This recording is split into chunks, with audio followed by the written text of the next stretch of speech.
Be aware. If anything jumps out or rises up, make a note of that, a word or two, to what that was that rose up in your consciousness. Maybe using one word, two words, like like thinking or inquiry, aching, sensation, emotion, visual. And observe for a moment how these thoughts stand out from the waterfall, rise up into consciousness, and as anything in the universe does, fades away. Anything rising disperses.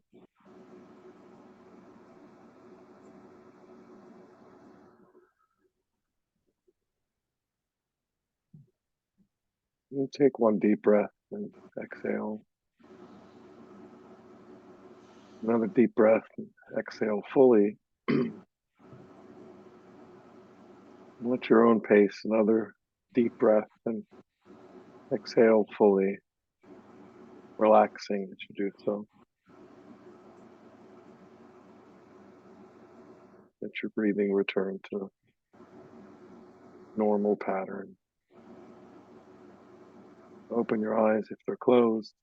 Bring your attention to this moment and this space that we got saved for this virtuous co-experience.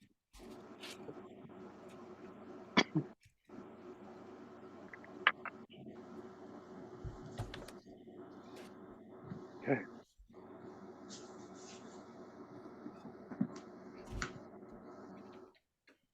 Thank you. All right, I think Pete is leading us tonight. Are we on verse 5 on page 188 of the text? That's what I think, yes. Okay. So I guess I'll read part of it, then we can start talking about it. A prayer for the wisdom that realizes the path. Hearing the scriptures and logic brings freedom from the clouds of ignorance. Contemplating the instructions defeats the darkness of doubt. The light of meditation illuminates the true nature just as it is. May the radiance of the three wisdoms increase. The first line teaches the wisdom that is born from hearing. The second line teaches the wisdom that is born from contemplation. The third line teaches the wisdom that is born from meditation. The fourth line teaches a summary of this prayer. So what we're dealing with here is the three, I don't know what they're called, three wisdoms or whatever. Hearing, contemplation, and meditation. Let's see. The first line, hearing the scriptures and logic brings freedom from the clouds of ignorance. Scriptures means the teachings in both the Buddha's words and their commentaries, from the Sublime Continuum or the Anuttara Tantra. That which is meaningful and connected with the Dharma, that which teaches the elimination of the three realms afflictions, and that which teaches the benefits of peace, that teaching is the sages, and that which is contrary is not.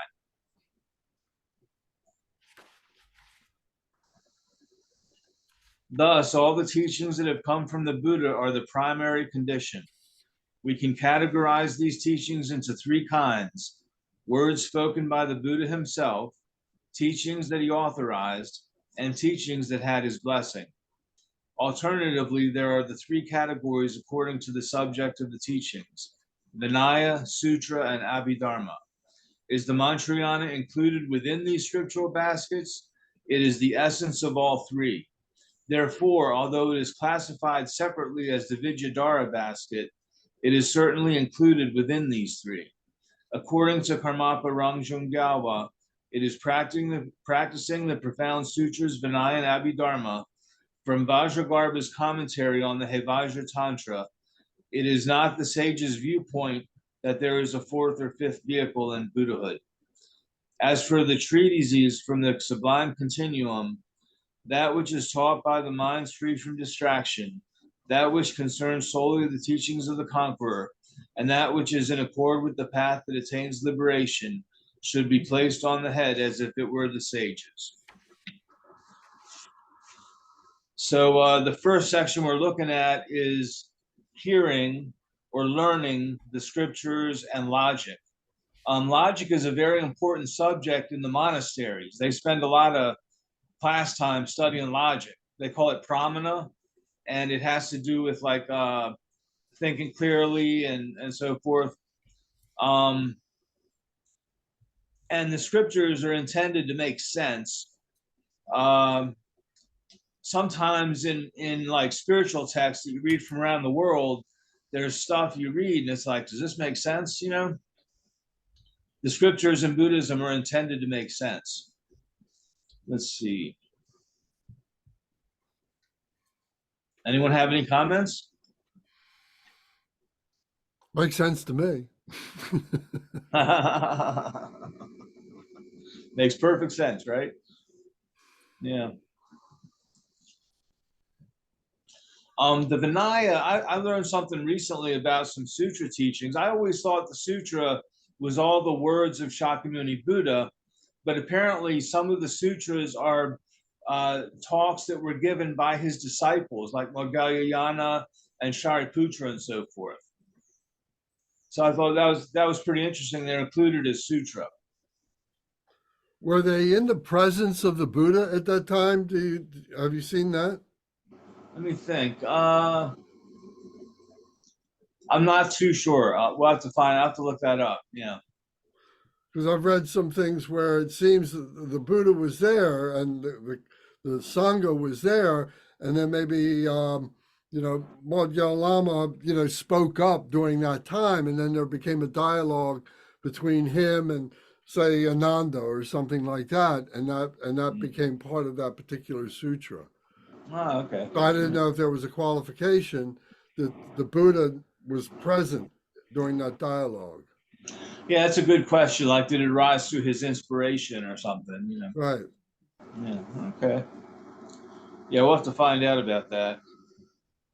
I've said before that I've been very interested in the sutras lately, and I've been learning so many things, and in the words of the Buddha, and the clarity that is there, and the is just really great. Yeah. And the precision. The precision. I was going to say the accuracy, but yes, the precision of it, and yes, it's amazing. And so I thought that in the beginning, I thought the sutras were very basic rules and so on like that. But I think it's much more than that, and so many of the other things that came afterwards were based on the sutras. Yeah. Yeah, it says right here, practicing the profound sutras, Vinaya, Abhidharma, it is not the sage's viewpoint that there is a fourth or fifth, tantric vehicle that's separate from them. It's the tantric vehicle like elaborates on them. Okay. So we can. No, wait a minute. That statement there. Read that again, please. Okay. It is not the sage's viewpoint that there is a fourth or fifth vehicle in Buddhahood. So it's not in the Buddha's viewpoint that there is a fourth or fifth. There's only the first three. There's only the three. Yeah. And the Tantra is just an elaboration on how to do the Mahayana really effectively and so forth. It's like the quintessence of the Mahayana. Well, isn't that the Abhidharma? What is? Yeah, the Abhidharma is the wisdom section, they say, of the scriptures. And Bernie knows a lot about this. I don't know much about Abhidharma, but I do understand that it was kind of compiled by the monks after the Buddha passed away, but they were going by things that he said, or else they were deriving them from the sutras and putting them into lists and categories and so forth. Any comment, Bernie? Well, what you said is essentially correct. What the Abhidharma originally was an attempt to compile the teachings of the Buddha that he gave in the sutras into a form that could be memorized. So they first constructed lists of things to memorize. And from that on, they developed a certain system, which really couldn't be called a philosophy, but really is an organized way of presenting the teachings of the sutras. And so it's a summary. Basically, it's a summary of all the teachings in the sutras. Okay. And the thing is that each of the 18 schools of original Buddhism had their own Abhidharma. There was no common Abhidharma between the 18 schools, and the Abhidharma that's known most widely is that of the Sarvastivadins, and the critique of that, which is the Abhidharma Kosha, so which is another summary of the. It's basically the Sarvastivadins wrote 8-volume version of the Abhidharma, and it was summarized by Vasubandhu in one volume, and then he wrote a commentary on it, which is something of a criticism, and that's the most famous. Are there different Abhidharmas? You mentioned the Sarvastivadin Abhidharma. Did the different schools have their own Abhidharmas? Yeah, Theravada have their Abhidharma, and it's completely different. So the big, most widely known surviving ones are the Sarvastivadin and the Theravada. Now, actually, it was the Abhidharma Kosha, which is the most widely known. The Sarvastivadin, according to Pandra Rinpoche, the Sarvastivadin Abhidharma was never translated into Tibetan.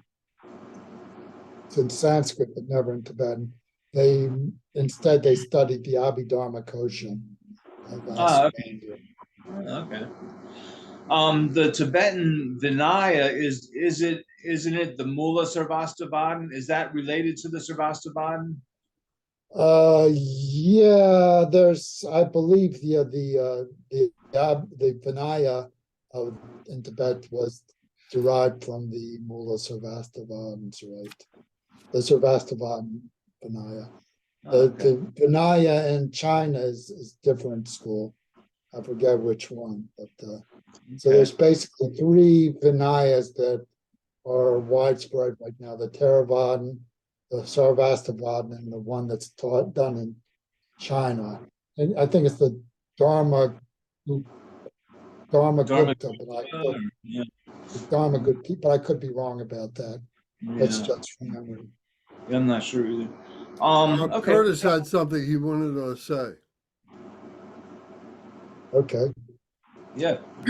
Excuse me. I'm looking at footnotes 289 and 290, and they're actually a little confusing. Okay. So if you look at them carefully, and you need to look at them more than once, there's a little confusion here, maybe. At least I'm confused, or was confused. I don't know. May still be. They're talking about the scriptural baskets, Vinaya, Sutra, and Abhidharma. Okay. And there's not a fourth. Okay. Now, when it talks about, just so you see what they're saying in these quotes, when it talks about there's not a fourth or fifth vehicle in Buddhahood, they're not talking about the baskets anymore. Because if you look at footnote 290, it says, you can, I'm assuming you can see it, but I'll read it. Through the wish for liberation within the 3 vehicles. And we know the 3, Theravada, Mahayana, Vajrayana. One dwells in the result of a single vehicle. And then it says there the Shravaka, Prayeka Buddha, and here the Mahayana as the third vehicle. Anyway, that's a strange, that's really kind of mixing it up a bit, because you don't think of the Mahayana as the third vehicle, but the Bodhisattva, they're talking about the Shravaka, Prayeka Buddha, and the Bodhisattva. Those three are what they're talking about, I think, in this the vehicle. It's confusing. I'm sorry, I'm not helping here. I think what they're saying is that Tantra is not like a separate vehicle from the Mahayana. It's just the essence of the Mahayana. Thank you. That helps. Does Tantra always relate to practice? Pretty much, I think. Yeah. It's So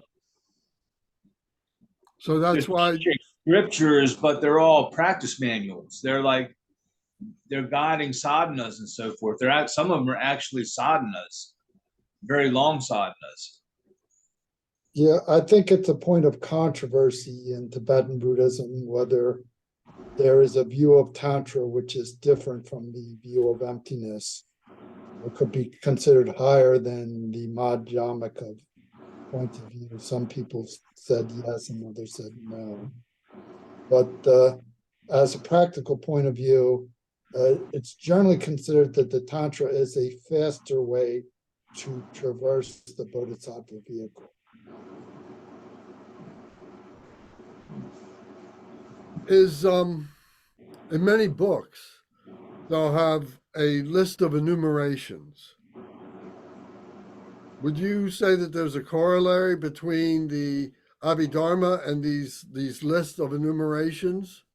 I believe the original version, the nucleus of the Abhidharma, was just a collection of lists like that. So any one of these books may be just a partial list of what would be found in the Abhidharma. Sure.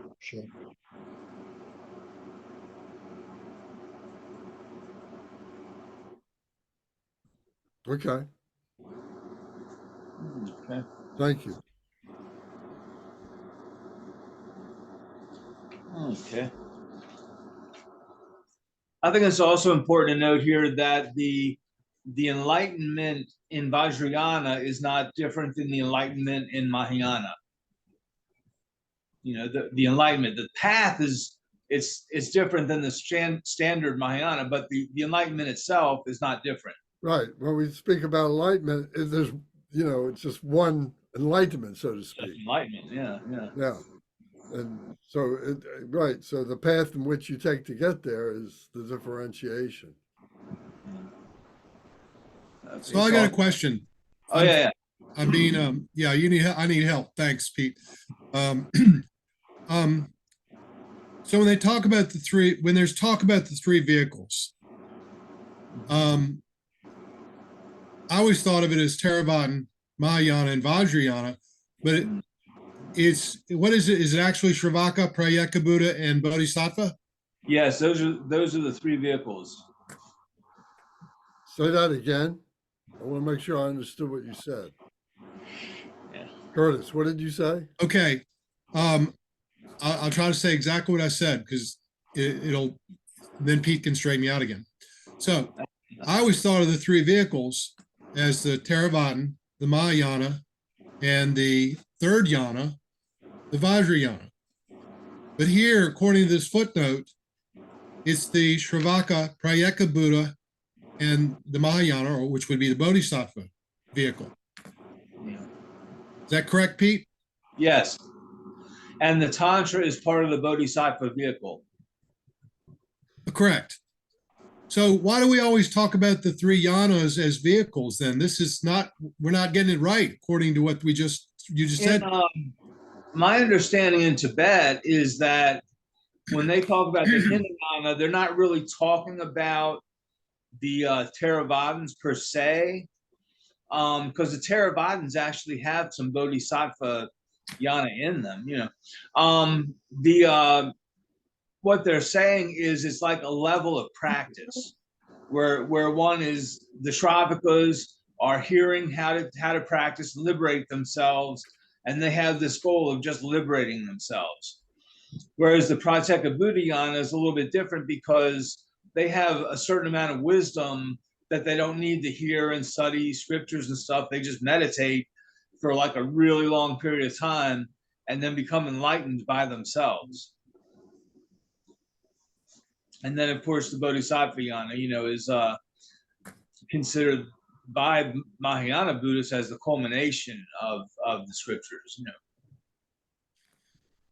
Well, we certainly toss around yana as vehicle and have a different meaning than what they're clarifying in the footnote. That's all I can It say. says in here on, let me find it.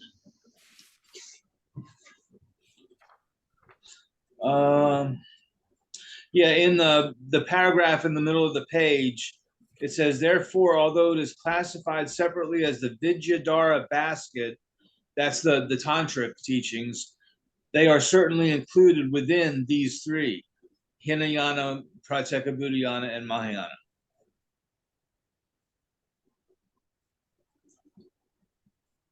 Yeah, and the tantric teachings also, they don't like transcend the Hinayana. They perfect the Hinayana as well, because you have to have Pratimoksha, personal liberation, vows and practices to realize Tantra.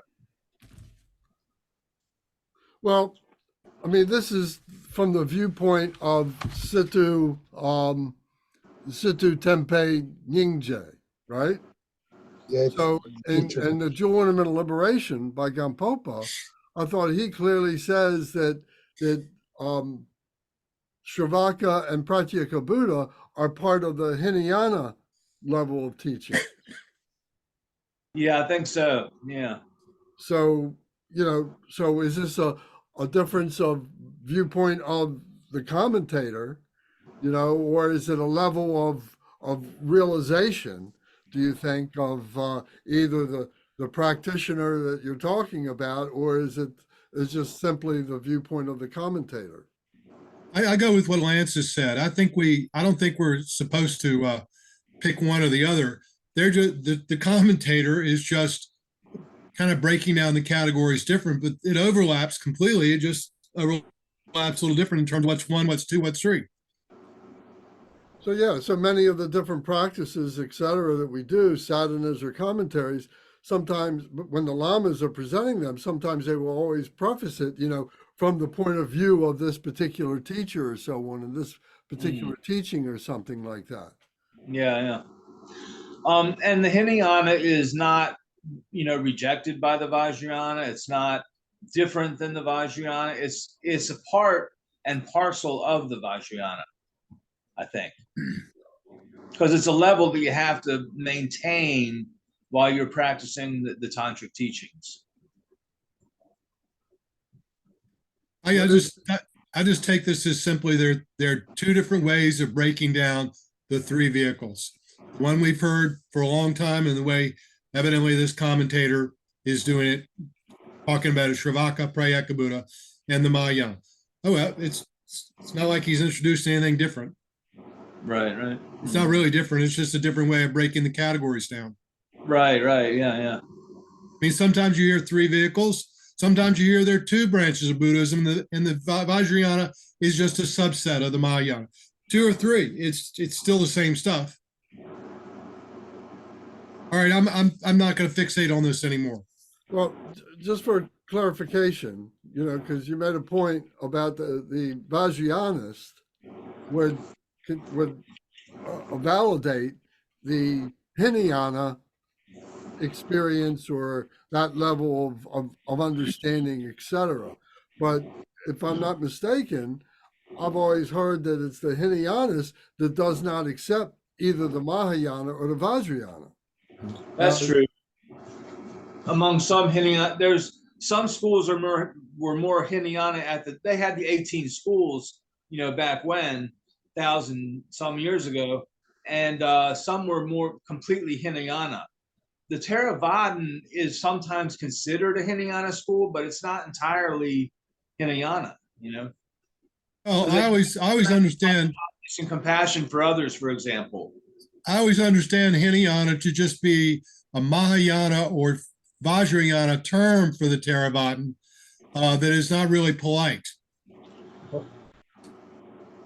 Well, Yeah, I don't equate the Theravada with Hinayana. I consider Hinayana to be like a stage of practice in the individual, where they're just trying to liberate themselves and not really benefit others. But in the Theravada, they practice the four immeasurables: loving kindness, compassion, sympathetic joy, and equanimity. So that's not, and they really practice that really well. You know, they do that as part of their path. You know? okay, my opinion is that there are different philosophical schools, which are one thing. And then there's the motivations of people who practice. Somebody can be practicing Tibetan Buddhism and have the motivation of the Hinayana, or not have any spiritual motivation at all. They could be doing it for selfish reasons.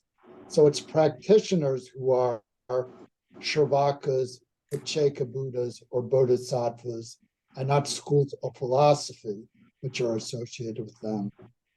Now, there may be more people practicing the Shravakas in the Theravada, but the Theravada, basically, you can't equate these three levels with schools of philosophy like Theravada or Sarvastivada or the Chittamatran, because they're really have more to do with the motivations of the practitioners. Michael wanted to make a comment. Yeah, I mean, I like this discussion because it gives us an opportunity to reflect on sort of deep history and get a sense of what this author's saying. But I'm curious as to if we know of anybody in today's world that proudly identifies themselves as Hinayana or Theravada.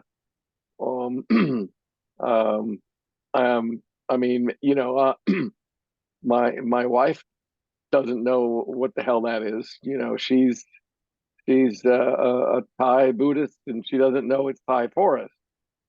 But isn't And that the tradition of the Theravada?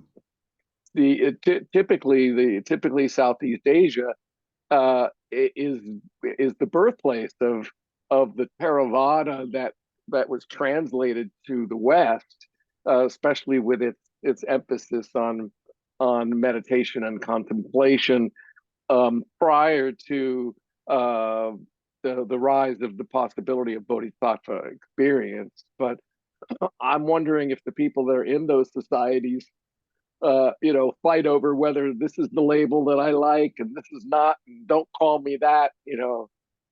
Any comments on that? Well, what do you think? Well, your wife or any Theravadan, what do you think? What do they regard the Mahayanas or the Vajrayanas? What do they think of them? Are they what do they call them? What do they think about them? Are they invalid? Honestly, I think we are privileged in that we get to conceptualize together. We get to dig in and play with these ideas, and the folks that are practicing in Southeast Asia, I don't think they could give a shit. I don't think it means anything to them. If you're a Buddhist and you got different practices, or you're a slightly different individual, then a person like my wife would say, you're Buddhist, but you're not like me. That's about it. I don't think there's any categorizing going on. So it's not a judgment or a prejudice. Then. Oh no. But it sounds like we got some dirty cousins. We got the primitives, and then we got the advanced ones, and then we got the esoterics, and those are the Vajrayanas. And I've heard this before, coming from Mahayanas, coming from the Pure Land folks that I used to hang out with. Vajrayana was esoteric, and you could take that how you wanted to, but what they meant was fringe. Whether the fringe is a great thing, or whether it's fun to have that adventure, or whether it's great to mix that in with other sort of with other levels. That's the only time that I've sort of that I've heard judgments about, who's what family, and whether there's better or worse. Well, just anecdotally, Lisa Bushman, who is the Sunday school teacher for the young children at Yeah, Dharmasuriya, yeah, and she kind of evolved it from the Hindu tradition into Theravadan. And she's got this Theravadan group of students and so on who she has brought into what started out as the Dharmasuriya children's group, the Guardian children's practice group and so on. But now when those children, those Theravadan children are present, she won't allow any conversation that has to do with Mahayana, Bodhisattva, emptiness, anything like that. She won't allow to be discussed because the kids may not recognize that, but the parents might. And the parents might make an issue of, what are you teaching my kid this stuff for? I'll give another anecdote too. At the Vietnamese Buddhist temple here in Virginia Beach, they're very ecumenical. And they had a Sri Lankan monk come and join them and be in community with them for some time. This is very unusual. That Sri Lankan monk is very orthodox, and he is not on the Vajrayana bandwagon at all. He's very polite about it, but there's a real distinction there. Now, these same people were very comfortable when Khenpo Sandip came down. They turned over teaching one Sunday morning after about 10 minutes after meeting him. So I've seen, and what I've heard about Vietnam is that you've got the forest tradition in the south and the Mahayana from the Chinese border areas, but all over Vietnam they're all mixed. It's kind of like in the past here, Protestants and Catholics didn't marry, or Jews didn't marry, particularly, but Protestants, Catholics, let's just take Protestants, Catholics didn't marry. Now it happens all the time. Nobody gets hung up on this. But 50 years ago, it was a big deal. Kennedy being Catholic was a big deal. So this is all about how culture is shifted. I've heard much about the Vietnamese Buddhists not having a certain discomfort with the Vajrayanists come in. They're like, wait a second, this is like, a new branch of Buddhism come in. Anyway, I think there's a lot of politics and a lot of culture here. We're on the philosophical level, where this text is. And I love Bernie's distinction about what your motivation is, Shravaka Prayeka Buddha or, Bodhisattva. But I think you need to keep these things straight, or else you can be talking about one when the author's talking about another one. We got a lot of different levels going on. And one more thing, Visek, the Buddha Day that we've had several times at Dharmasuriya, and the Thai monks come, the venerables from the Thai groups, and the Burmese groups come, and the Laotian group and the Cambodian group comes, as well as Khenpo being there, or one of the other teachers from the Kagyu tradition, from the Vajrayana tradition, and each would give a short talk on their particular practice or philosophy or something like that. And nobody was getting up and walking out or arguing with any of the other groups or anything. So whether that's something that is practiced in our culture now, in the Western culture, that, is tolerant of these other groups, would that happen if that was in Thailand or something like that? Would they be as tolerant of those people coming together like that? Buddhism used to be very localized, like what Curtis was saying with the Vietnamese. They had the Mahayana in the north and the forest traditions in the south. Buddhism is globalized now. It's a global phenomenon, and people are not separated geographically into these different schools anymore. You have a lot of Vajrayana in Vietnam. You have, all the schools here in America, and in different places. And it's going to be a different type of discussion than it used to be. And Curtis, I think you're right that it's cultural. What you're talking about is cultural differences, but those are going to be a little bit different now because cultures are blended together all over the world because of transportation and communication. And to top it off, a little historical perspective here. In the West, we had wars of religion, Catholics and Protestants killing each other.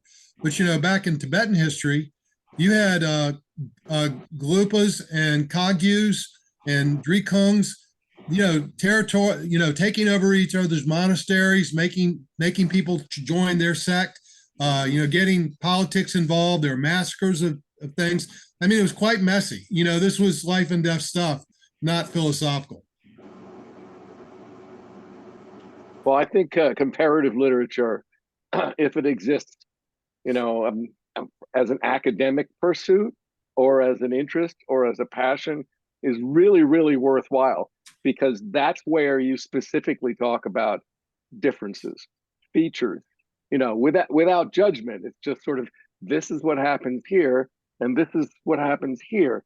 And it's not about the people, it's about the it's about the organization and the tenets of the organization.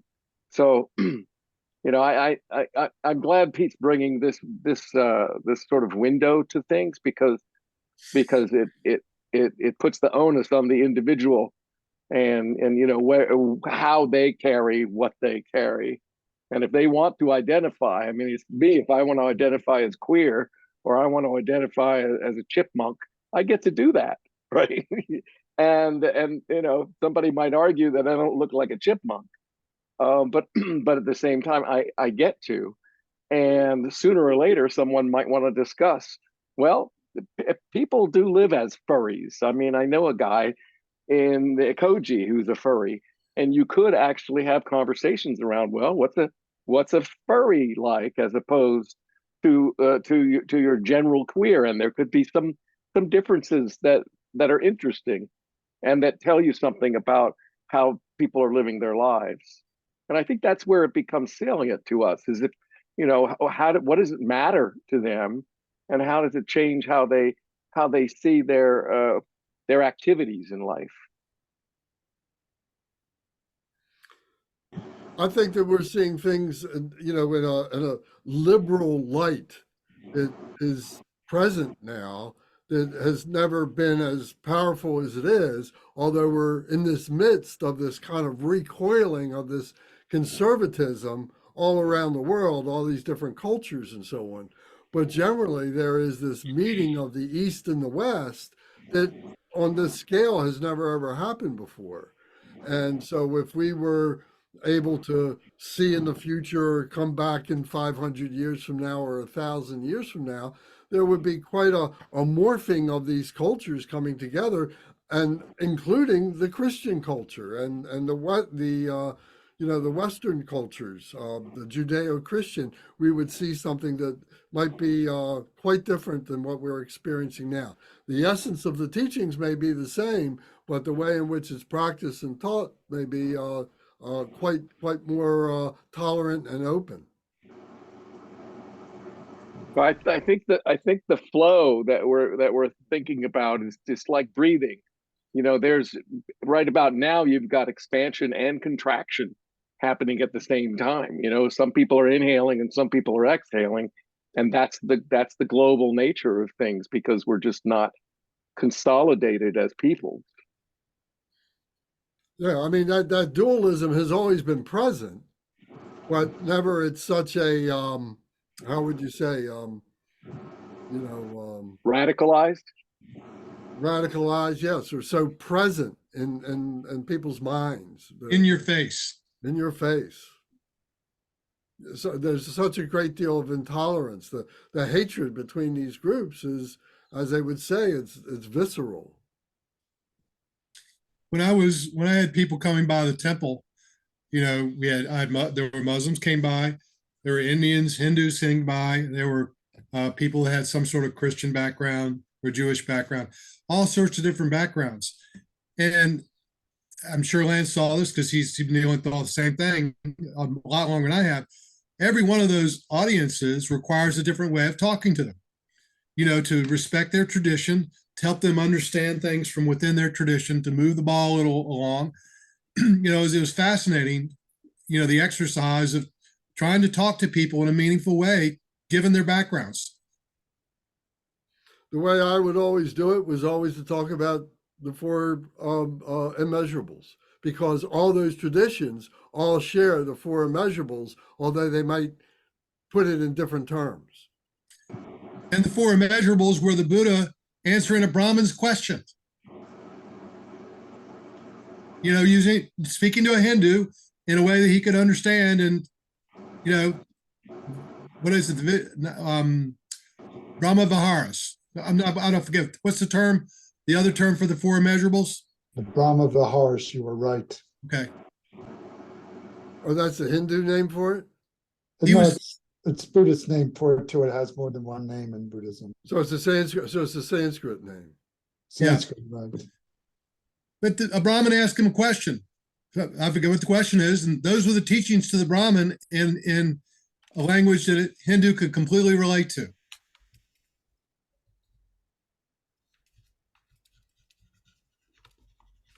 I like the whole idea, Thich Nhat Hanh develops it a lot, of not being attached to view. Whether we're talking about the baskets or the yanas or how you break things down, one of the most important things is to not get stuck in attachment to view. Recognize that all these views are part of a kaleidoscope, and that they all have something to teach us that we take away from them, and to not get caught in language.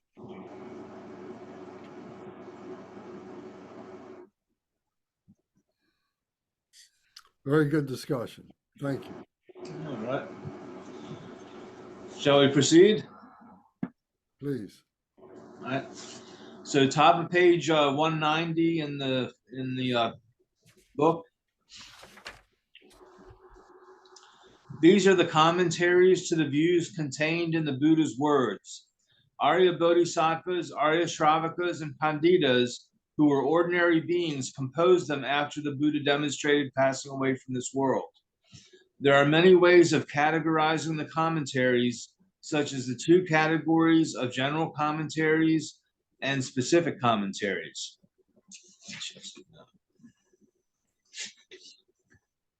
Logic is obtaining complete certainty through propositions, reasons, examples, and so on, in accordance with the textual tradition of Compendium on Valid Cognition, the 7 texts of Dharmakirti, and so on.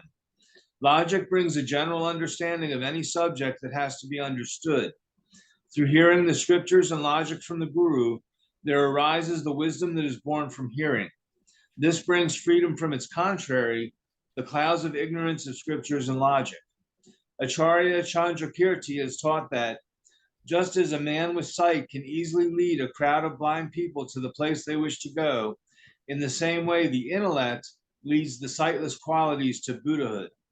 How does the intellect understand the very profound Dharma? It does so through scripture and through logic. From the Jataka, hearing is a torch that dispels the darkness of ignorance. It is a supreme wealth that no thief can steal. It is like a weapon that defeats the enemy who is total stupidity. It is a supreme friend who teaches methods and instructions. So here he's talking about the importance of listening and contemplating, listening and studying and using logic and reasoning and so forth. I think these are very valuable tools on the path. They're not the final part of the path, but they're valuable tools on the path. This whole section we just read is a real hymn of praise to human reason, to the human mind, to words, scriptures, the work of the academics, the panditas. It's recognized that they all have a place, and that the absence of that is real darkness. If you don't have that at all, you don't have anything. You don't have any teachings. You don't have morals. You don't have ethics. You don't have metaphysics. You don't have philosophy. You don't have liberal arts even. I mean, you basically are prehistoric, before the written words. Yeah, this is like, I think this writer's inner librarian coming out. He's talking about managing, curating the canon, so that it's sensible, so that it can get passed down and maintain its integrity. I love the idea of the Buddha demonstrating passing away. I really like that phrasing. It's like, oh, he showed us how to do it, right? He showed us how it's done, and as if all those folks that were around him had never seen anybody die, but they'd never seen a Buddha die. So that's just fascinating. Naturally, I have this idea of complete certainty. I don't think this writer means the same kind of complete certainty, because I mean, in Zen they talk about not always so as being sort of the motto, right? And there's the Mahasat. I'm sorry. There's a guy from Burma who also he loves to say it's uncertain. Everything's uncertain, and we sort of surf on top of uncertainty. That's the uncertainty. There's a principle that it's integrated into quantum gravity, that the uncertainty is the key to the universe continuing to exist. But I like the idea of logic as an explaining a way of communicating. I think the only complete certainty would have to be the omniscient mind. If you're not omniscient, then it's not complete certainty by definition. Yeah. When you're a family in Tibet in olden times, for one of your children, one of your sons to go to the monastery meant that he got an education. It's, if you will, it was the equivalent of somebody today saying, my child went to college, or he had, or in some cultures in third world, my child got a high school degree. It's basic education. I mean, I majored in the liberal arts and philosophy. The whole notion of the liberal arts is to study, to get an understanding of the human fields of knowledge, and not just get some technical degree where you know how to run an X-ray machine, but you don't know, how to discuss, anything. The critique, people in the liberal arts would say is, they just got a business degree, meaning they didn't get an education. And more than that, and also too, what was the purpose of a liberal arts education? It was to instill in you a love of learning, of lifelong learning. In other words, you always kept studying the scriptures. We hear about, some of the great masters who continually are collecting teachings, receiving transmissions from traditions. It's all about the life of the mind and the way in which it's foundational to the higher practices. I think about the Jewish tradition, the extreme reverence for the written word in the Jewish tradition.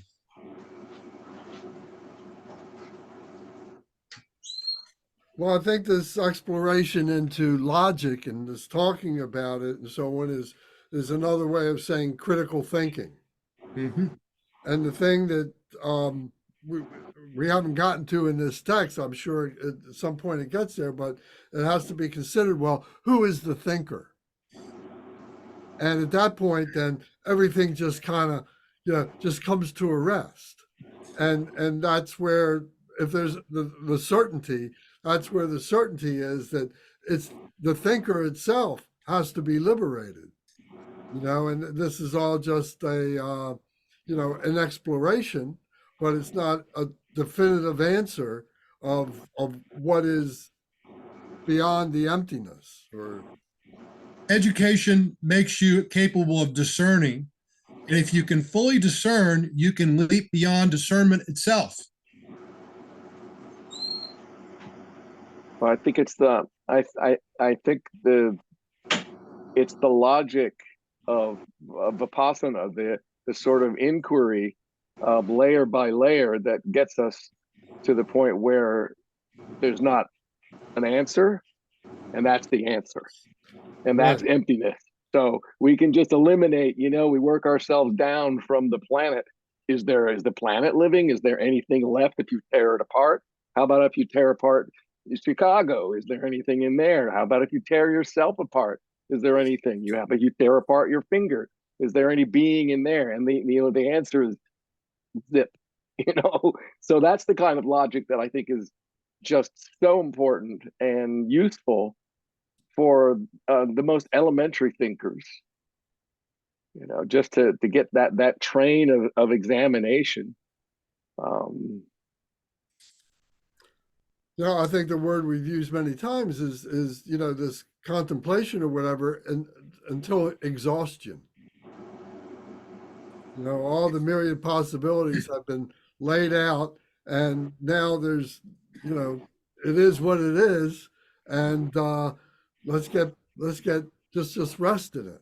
We don't have to, and to use the word beyond really is a wrong word. That's another conceptual word, that there's something beyond. I think it's interesting, Lance, you've seen this many times, I think especially. Occasionally people come into the temple or come into your classes, and you quickly realize they are really clueless. They don't even understand basic terminology. They don't even understand there's a Mahayana and a Theravada. I mean, really, really basic stuff. And you can't begin to explain things to them until they get that basic understanding. Well, that may be true, but the one thing I've seen is they all have a good heart. Oh, yeah. They all have a good heart, and what they're trying to do is to fathom that heart. That's what brings them in, because they haven't found an answer for that anywhere else, and they've exhausted all those possibilities. And now, well, let's see what this Buddhism talks about, this good heart that I have. I've been reading about the Dalai Lamas, a book, about all the Dalai Lamas. And, when these boys come along, they need an education and they get excellent tutors, but they're schooled in the scriptures, they're schooled in logic, they're schooled in liberal arts sorts of things. They're basically getting an education, because without an education, how can they do the kind of teaching they will eventually have to do? They need the foundational education. They need a broad scriptural education. They need contemplative experience. It all has to take place for them to be able to be fully able to express the Dharma.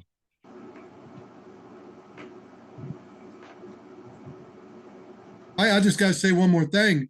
I don't come regularly to your classes, Lance, but Lance, I've seen the way you teach, and you're a marvelous teacher. You are educating people in a very, very systematic way. I can just hear your rhetoric, even if I know the ideas. I've heard the ideas. It's not new to me. The way you present the ideas has, it has light in it. And then I think it's true. The people here too. Oftentimes when we share, we're sharing because we've done reading, and we can help each other understand. But it's amazing, when people have that level of education where they can actually teach you something. Well, thank you very much, but you know that I can't take credit for it. It comes from every different source there is, and our great teachers and our great brothers and sisters who, we're just trying to make it relative contemporary so people can see how it manifests. So when we talk about oral transmission of the cities, then I think what the gift that you have is special because it's making it accessible.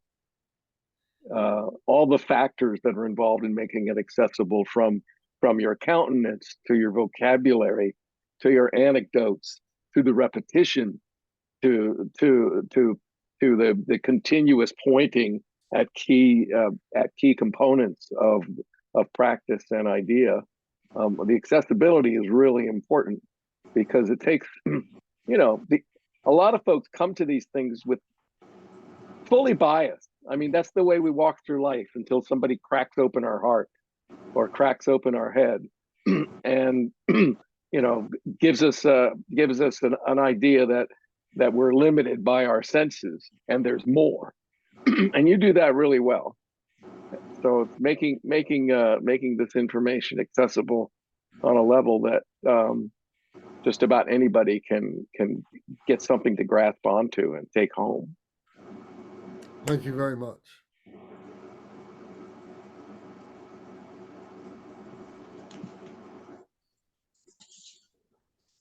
And you brought us together for this seminar on this book. Well, you guys are my brothers. What can I say? It's great stuff.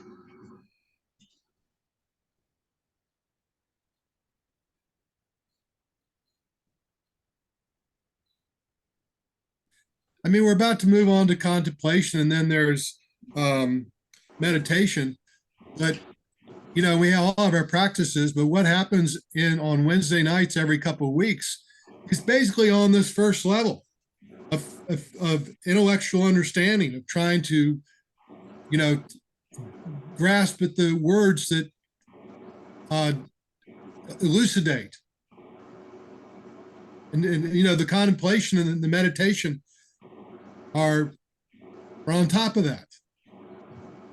I mean, we're studying a book, for goodness sakes. You know, we're in the realm of hearing. Very good. Thank you. All right, Pete. Okay. So we'll do the second line. Contemplating the instructions defeats the darkness of doubt. Instructions, upadesha in Sanskrit, are what the Sugata taught as a result of his compassion to enable people to liberate themselves from the bondage of existence in peace. Contemplating the instructions means to apply them to your being, to reflect correctly upon them. In particular, there are various kinds of provisional and definitive teachings because the Sugata taught various vehicles in accord with individual aspirations. Especially the great secret Vajrayana Tantras are extremely abstruse because they are bound by 6 boundaries. Therefore, when a master with pure Dharma eyes, relying upon the 4 reliances, correctly explains their essential meaning, and you ponder the instructions within these teachings, contemplating the instructions, this causes wisdom born from contemplation to arise, and this defeats its contrary, the darkness of doubt, which is uncertainty concerning profound subjects. So yeah, it's like internalizing the teachings. And you can really, I think when you can really understand them, you can gain a confidence which carries through into meditation. Because you feel that you really have confidence in what you're doing. I think Michael said it before. This is the Vipassana. You know, that comes out of the shamatha meditation. The Vipassana are these wisdom thoughts, if you will, concepts, and come up, and we see that, you know, this is all within ourselves, and then we apply all these other techniques to understand them, the logic, etc., and so on. And sometimes it's just pure ego that comes up, but sometimes it's essence teachings of the Dharma.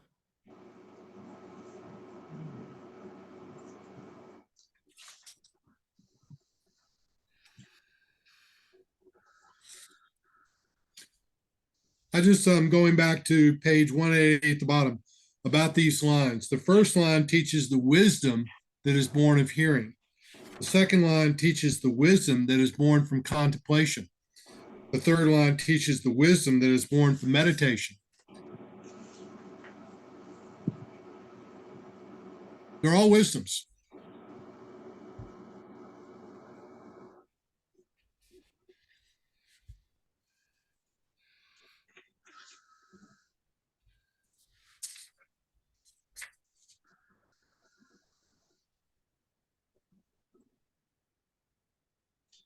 Well, we can get into the meditation now. That's a great thing. In the light of meditation illuminates the true nature just as it is. Extensive hearing and accurate contemplation of the meaning heard brings certainty free from doubt. Meditation on that, resting that, cause the wisdom born from meditation to arise. The light of that wisdom illuminates the essence of the true nature just as it is. The true nature is the nature of all phenomena from form to omniscience, and this nature is also called the Mahamudra of the basis phase, the natural truth, the primordial Lord, the Tathagata family, and the essence. There are the true nature of the body and the true nature of the mind. So I think what he's talking about there is what they call ground Mahamudra, the true nature, the Buddha nature.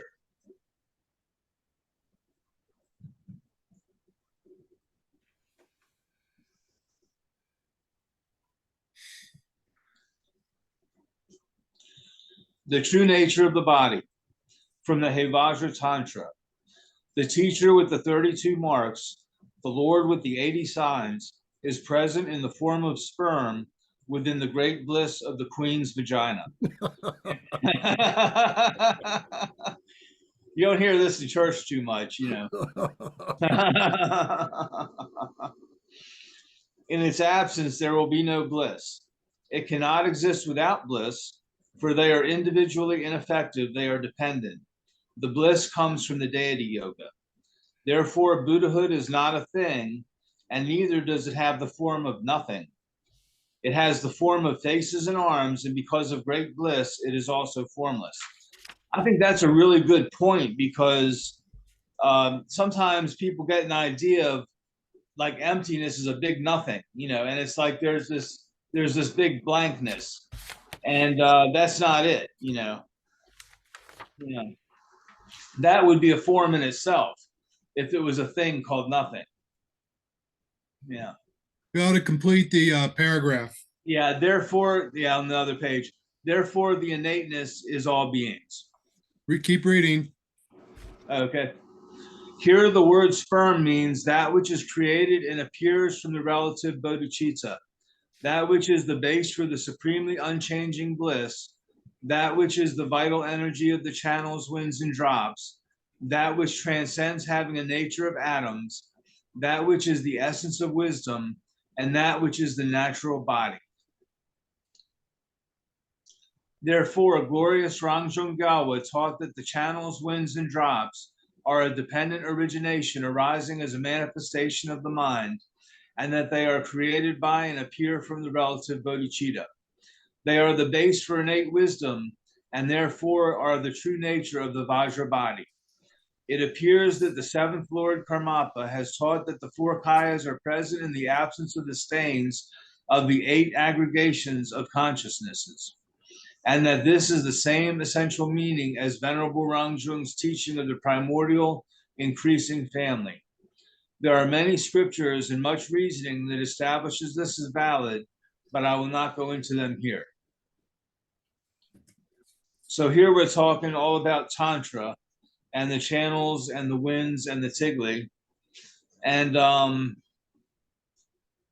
think when he's saying relative bodhicitta here, I think he's talking about the actual white substance in the male. And also we have the female substance at the crown in the male.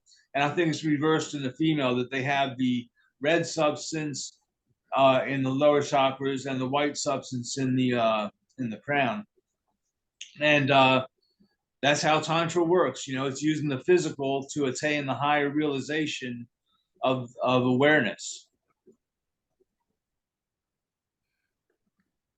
So in Chakra Samvara practice, we talk about the manifesting power of bliss emptiness. That this is the gift of being a human being. To be able to experience this, only we can do this as a human being, only that we know. You know, to experience samsara and to be able to liberate from it to nirvana is a human experience. And it's a great gift to be able to recognize that, and becomes the conduit, if you will, you know, to this, not just the emptiness, but the bliss emptiness of the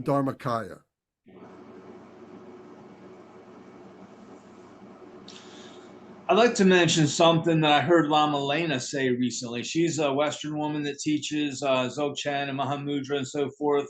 She went to India and studied in a cave with her Lama for like 40, 50 years or something.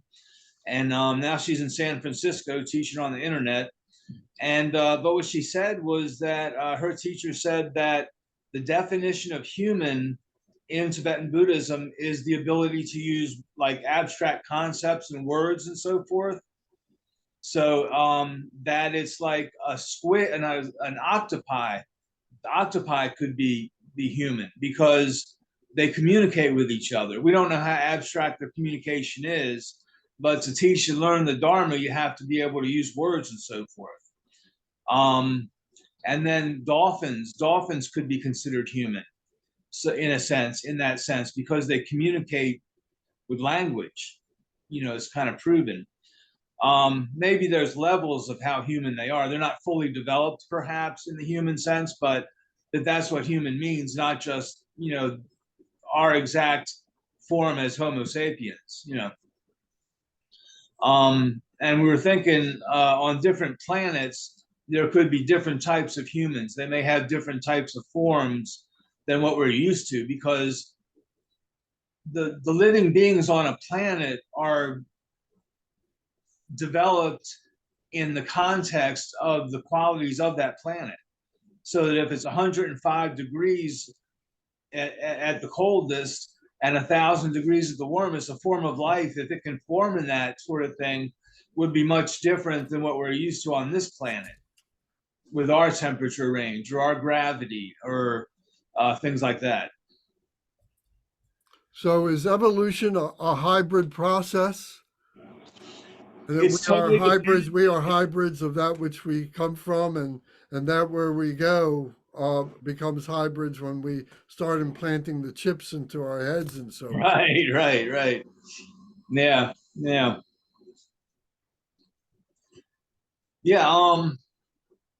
If, like, for instance, if you had a planet where that was much lower gravity, the beings might kind of float around, and then we're not used to that. We're used to walking around. But if they can communicate and they can practice Dharma, then they're human.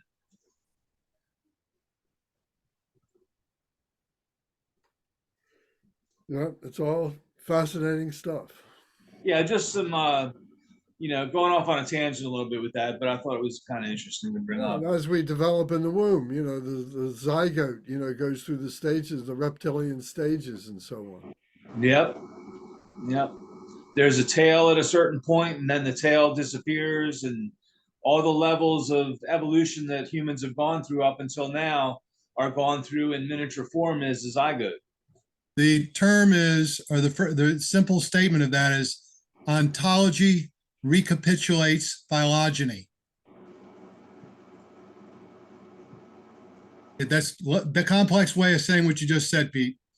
The body, when you look at the way the embryo developments, that development of the human self, the body, recapitulates the phylology of reptiles, monkeys, things like that.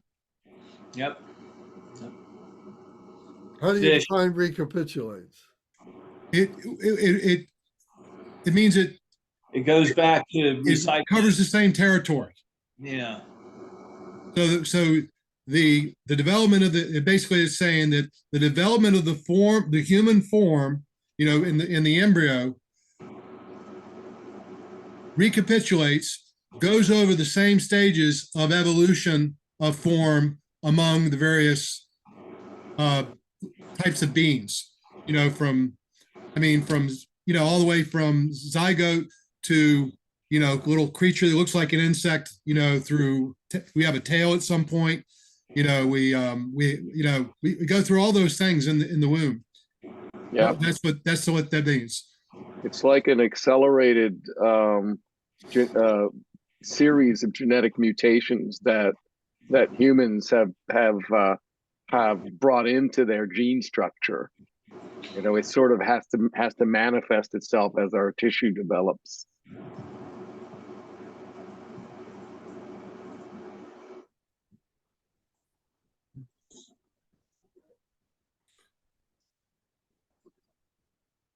So, excuse me if we go off on this tangent, but if you rather not, it's fine. Just say no. But all this appears to have been organic.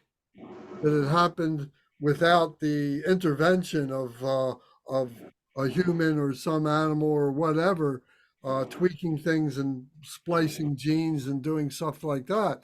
But what about artificially changing things?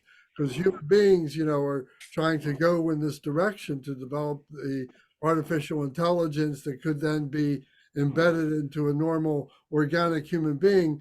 I'd be curious to hear what Bernie has to say, Michael has to say, everybody has to say about this, because I'm sure you have your own points of view about this. But I think it's relevant to our conversation. Got nothing to add to the conversation right now, so everything you said is fine, but when we're going to the tantric level, I really don't have a big deep grasp of the tantra, so I really can't contribute very much. Well, just to put another question on the table is, do you think that the artificial intelligence overcomes, or for lack of a better word, trumps the organic evolution of our spiritual minds? Well, this has nothing to do with Buddhism, but my opinion has been for a long time that you cannot have a form of intelligence apart from a living being. I don't think a computer could ever be truly considered intelligent. But can there be a hybrid? No. When they talk about artificial intelligence, they're just basically saying very complex, large calculations. There's no consciousness involved. It's just a calculating machine. That's all. And I guess, Yeah. Lance, what you're saying is, can you put this advanced calculation machine kind of into your brain so you can process your thoughts through it or something? Maybe they can do that, but it would be the equivalent of sitting at your computer with a keyboard and doing stuff. It's like the internal equivalent of doing that.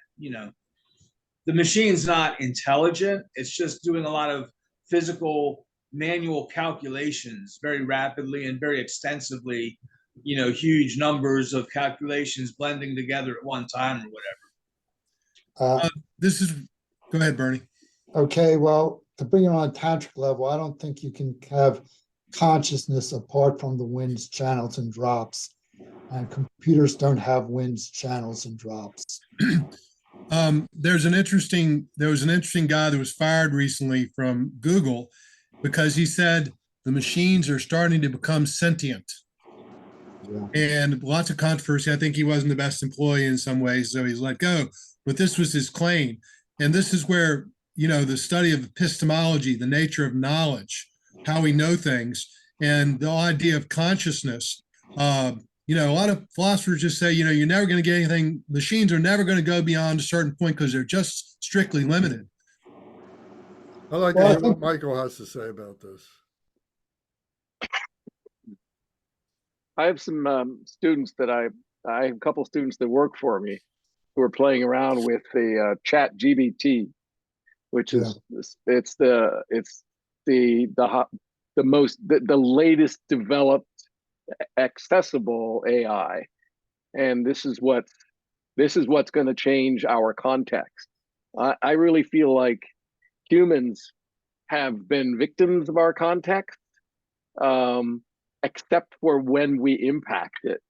And right now we're in a position where over the past, since the Industrial Revolution, we are impacting our context immensely by changing the nature of the planet. And that means we're being responsible for our own mutation. And so I think advanced AI, it doesn't exist in isolation.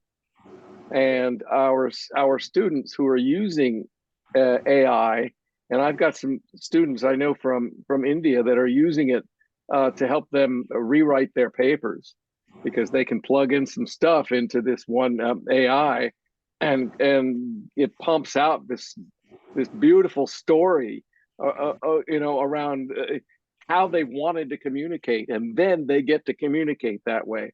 So there's this synergy that's happening between the processing of information, the changing in the context, and the evolution of the human mind. We're gonna ruin this planet, and so when we talk about what's causing us to mutate, we are now really getting close to being totally responsible for the mutation of our own species. And that's when, we're pirating ourselves. It's pretty dramatic, and in the big picture, it's probably going to take us to the point where we will eventually migrate away from this planet, and then a couple of eons from there, we will not be the same physical being. So does this become, at some point the conflict between the organics and the cyborgs? That's the stuff of science fiction. How conscious, how sentient can they be? How much can they behave the way sentient beings wanting to preserve themselves? But there's lots of fascinating stuff, like Michael says. They put a question to one of these things. How do we? I forget it. Something like, the human species is about to ruin the world. How do we get rid of this cancer? And the machine started to say, well, we need to get the biggest weapons. And, if we could get the biggest weapons, then, the machines could stop things. It was very scary. But I think the real thing we don't know is, how does consciousness change as a result of what machines can do?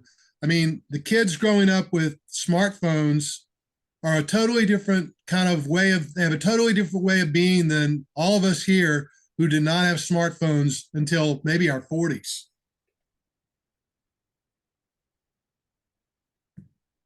They don't have conversations.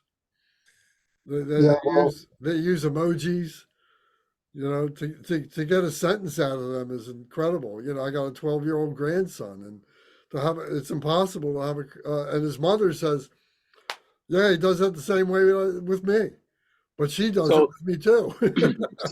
So speaking about octopus, the nonverbal becomes so much more critical when you communicate with folks who are embedded in a device. And that's what octopus, that's how they communicate. Their whole being is their canvas.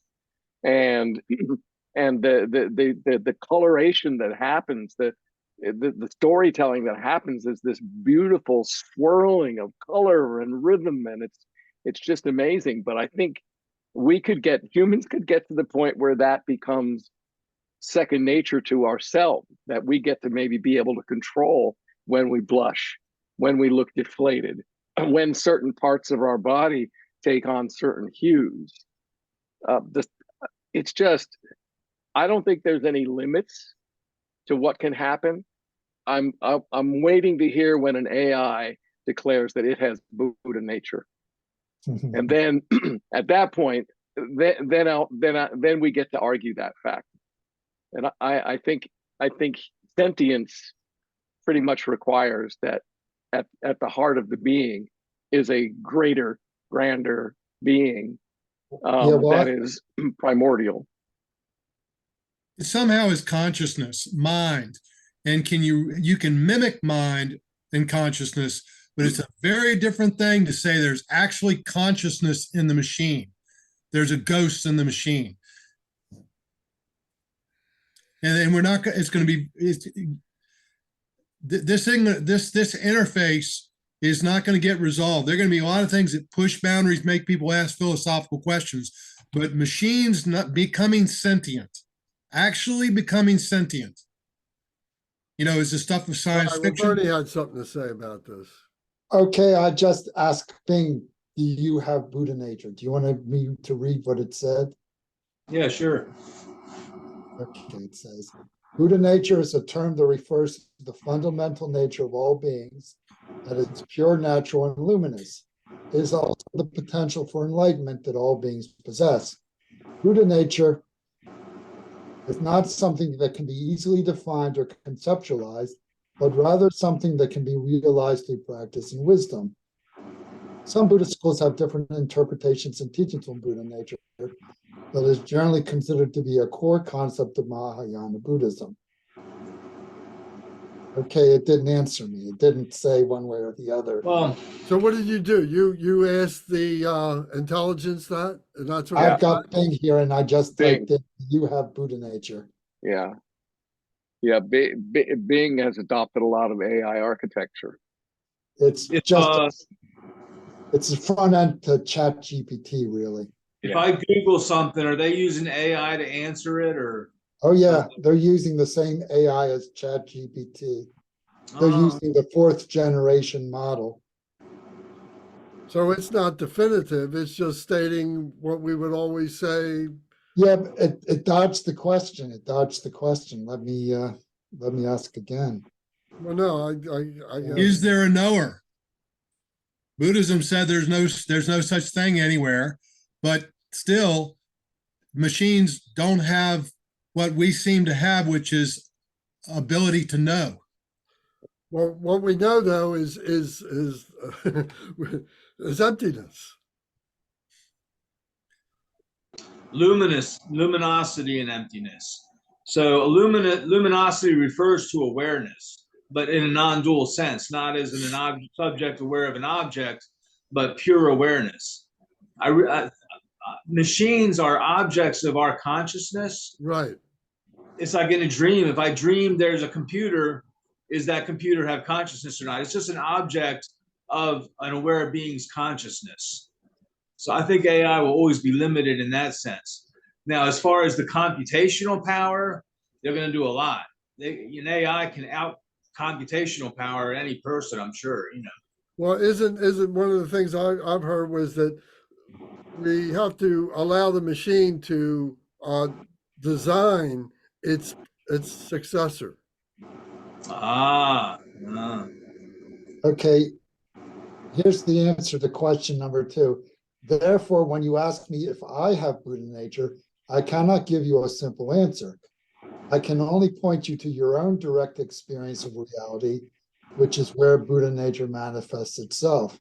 In this context, a human might say mu, which means no thing or not applicable in Chinese or Japanese Zen Buddhism. This is not a denial or affirmation of Buddha nature, but a way of inviting you to look beyond words and concepts and see for yourself. That's a pretty good answer. It's a pretty good parrot. It's a pretty good parrot. That's it. It's a very good parrot. If Lance said that, he knew it. The machine, there's nothing there. There's nothing. The machine doesn't know this. It just spits this out. Yeah. I'd like to throw some in real quick. Houston Smith went to a biology teachers convention, and they had a statement that said, evolution is the completely a function of random mutation and natural selection. And Houston Smith said, that's an assumption. And everybody said, oh, you're just a philosopher. But they kept talking about the question. And as a result of that interaction with Houston Smith and that good logic he applied, they said, we cannot make this so broad a statement about how evolution works. Yes, there's natural selection. Yes, there's random mutation, but that is the only mechanism for the development of beings we cannot state. In other words, they open the door to there being perhaps divine influence. They didn't say it, but they were basically saying, there may be something else there beyond just a bunch of atoms bouncing around. So my point is, there in biology, there's a shift. There was a shift in that little area of biology just as physics had a shift away from Newtonian physics, being deterministic of everything. When they say, they kind of beg the question when they say, is it completely random and so forth? Because if the universe, when you just randomly does stuff, comes up with all this wisdom and coordination and everything, it kind of implies that there's something there besides just a cold, dead universe, because that wouldn't do it. You know, it's a heck of a coincidence to have lightning strike a pond, and then a million years later, you've got people with eyes and minds and ears and so forth. That would be an awfully odd coincidence, I think. In philosophy and religion, this is the essence of the argument for God being, look at us, that there's intelligence here and there's sentience points towards there's something bigger than the material. I think it's called something like the proof from nature or something like that. But anyway, it's going right back to the idea of mind, consciousness, something beyond the material world, which the machines, they're just going to be machines. As long as they're machines, they're not going to be able to tap into consciousness unless they become possessed.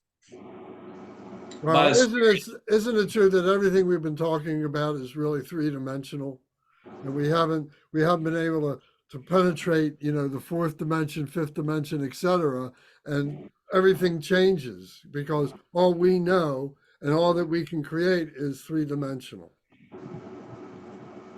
So theoretically, Bernie's shaking his head. But, Well, the go only I ahead. know about the fifth dimension is they did some nice songs. Yeah. Go ahead, Michael.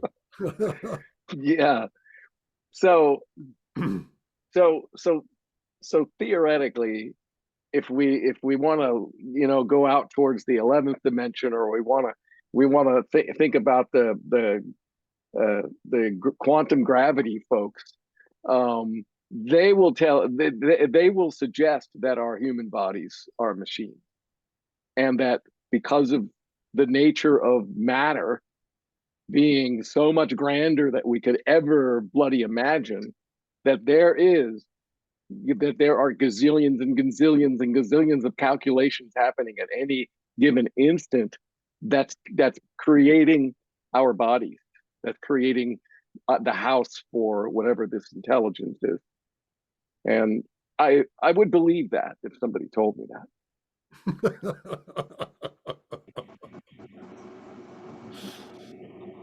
All right, well, I think we can rest this now. What do you think?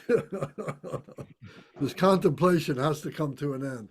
At some point, we got to say, I'm tired. Okay.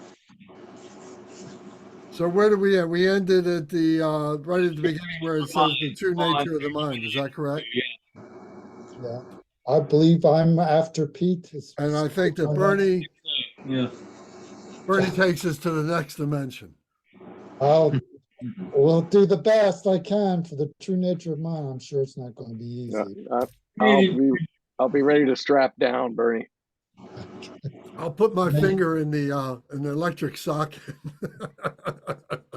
May the radiance of the three wisdoms increase. May the radiance of the three wisdoms increase.